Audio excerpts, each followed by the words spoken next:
I need y'all to like the video. Comment if you want, but turn your post notifications on so you know the next time I drop. Up next, oh yeah. She said she wanted to be a wife, but a 33-year-old woman wakes up and realizes she has a harsh dose of reality. At what age did you wake up and realize that you no longer wanted to be a strong, Black, independent woman? And this can apply to white women and men as well, because I've definitely heard this term coined by a lot of people. But for me, it was about 6 months ago. I legit woke up, realized that I've slayed all of my goals. I have my career, I have my house, I have the car, I have everything else, and I don't want it anymore. If you can't relate to what I'm saying, then you can't relate to what I'm saying. But for me, at 32 and a couple more months left till I'm 33, I realized that my priorities are changing. And now I want to be a housewife. I want to raise children. I don't want responsibilities. I don't want to have a mortgage. Actually, I do want a mortgage, but I don't want it to be in my name.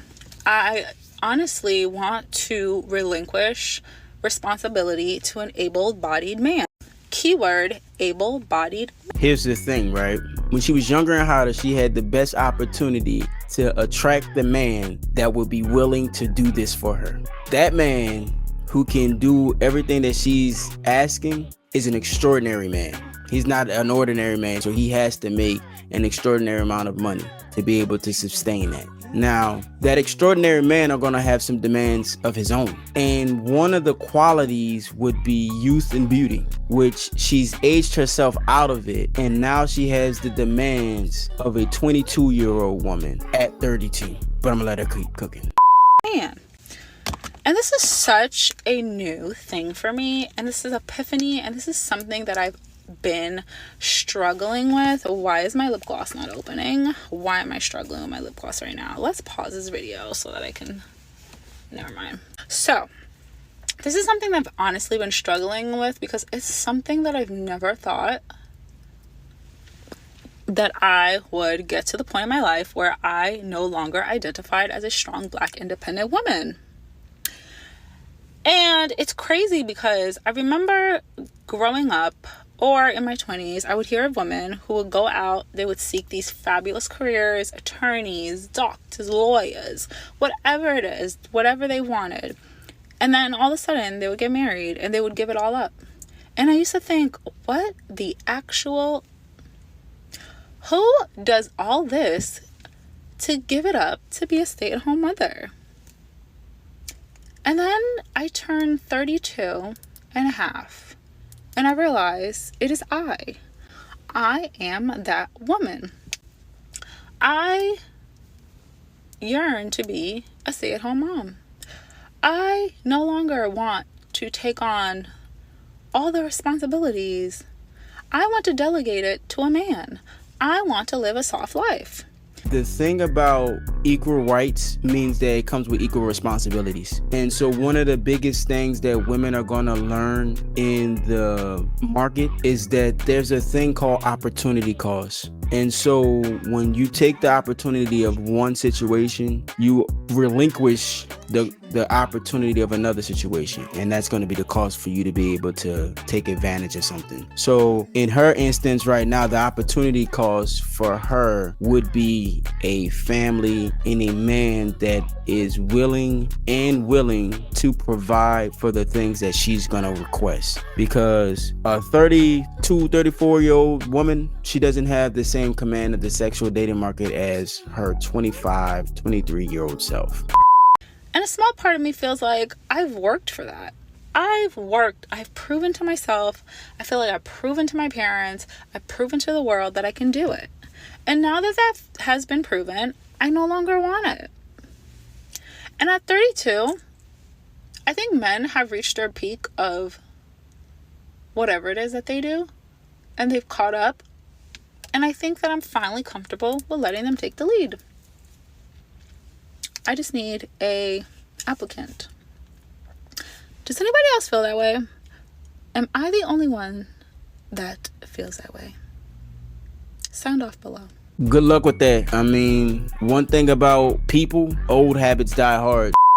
I'm gonna tell y'all why men relationships last longer than women relationships.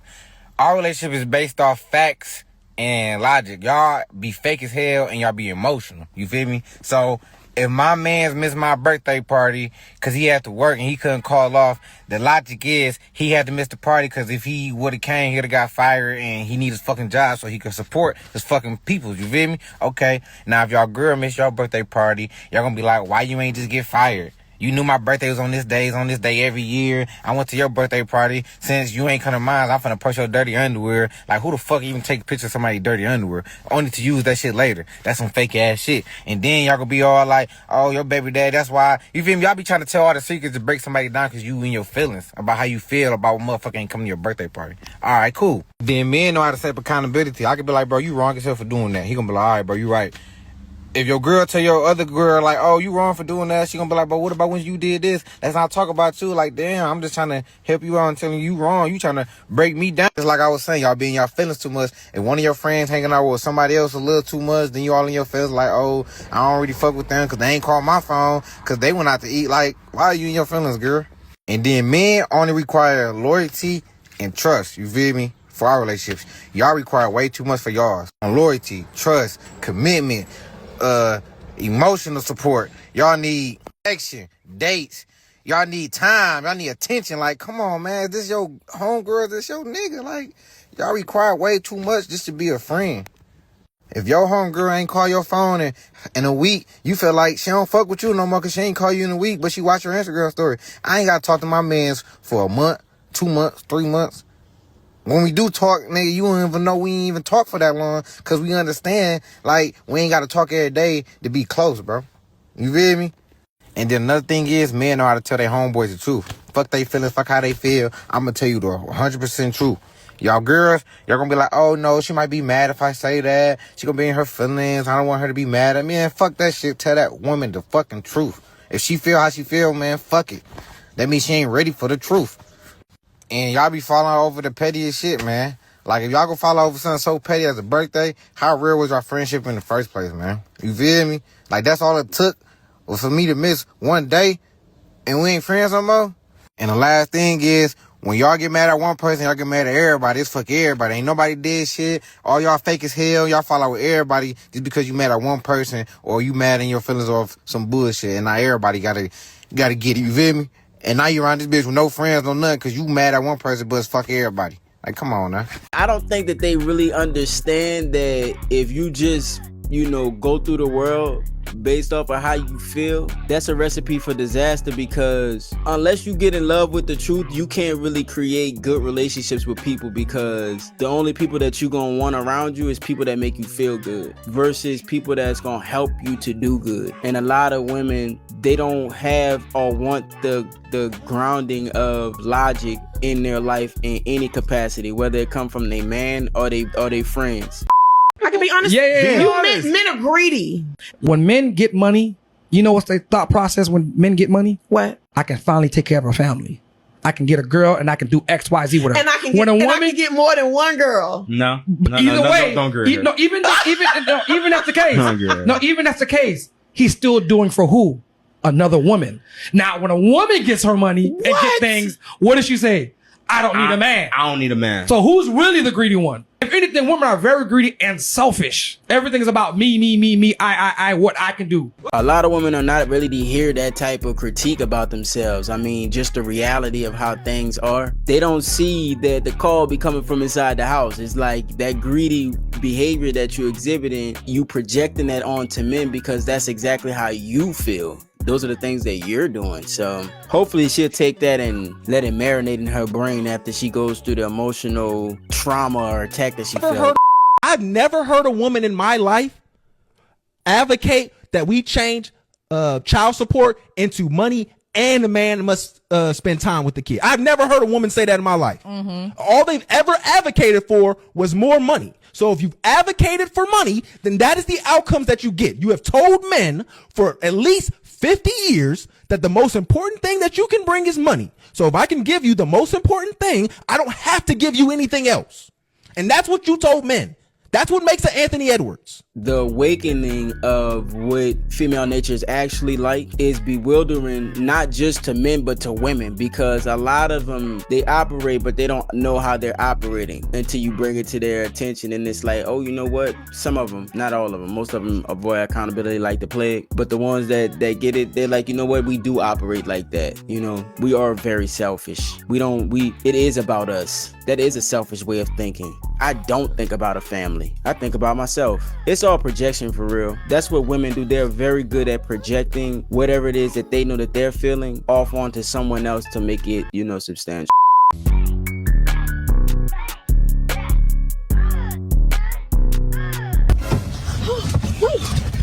Stay in the car.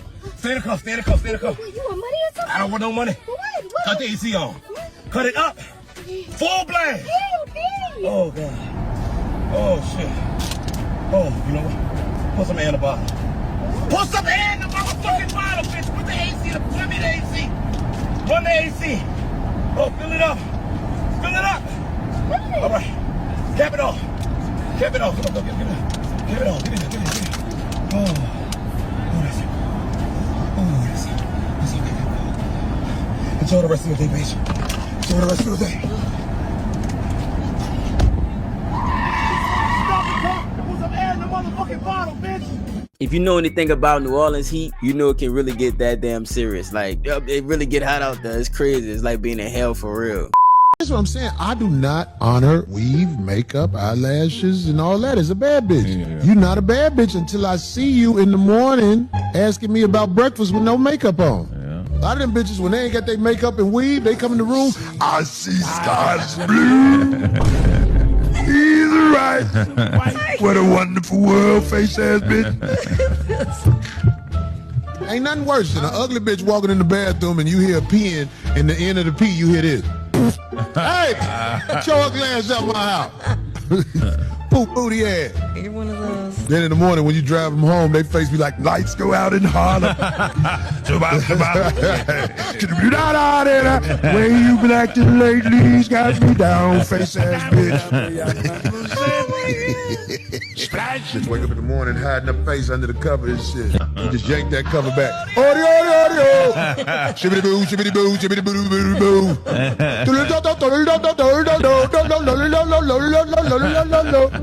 Them bitches Daffy Duck without the bill when they come up out. That's what them bitches when they come up out there. Wow, that shit crazy. I come up out there hair and shit. Like, who the fuck is you? Where bitch go I bought? That's why I mean, look, I done got fooled too many times. Bitch, give me 100 of that 200 back, bitch. Put your ass the fuck out my car. Nah, certified 10 is no makeup. If she can't rock without makeup, then she's definitely not a certified 10. She's probably like somewhere around average, 6 maybe. When they gotta rely heavy on that makeup, it don't count. I'm gonna tell you right now, I am not being submissive. If you want to be with me, you need to be the provider. You need to be the protector. You need to make sure my hair is done, my nails done, my feet are done. Look at my yard. I need my grass cut every single week.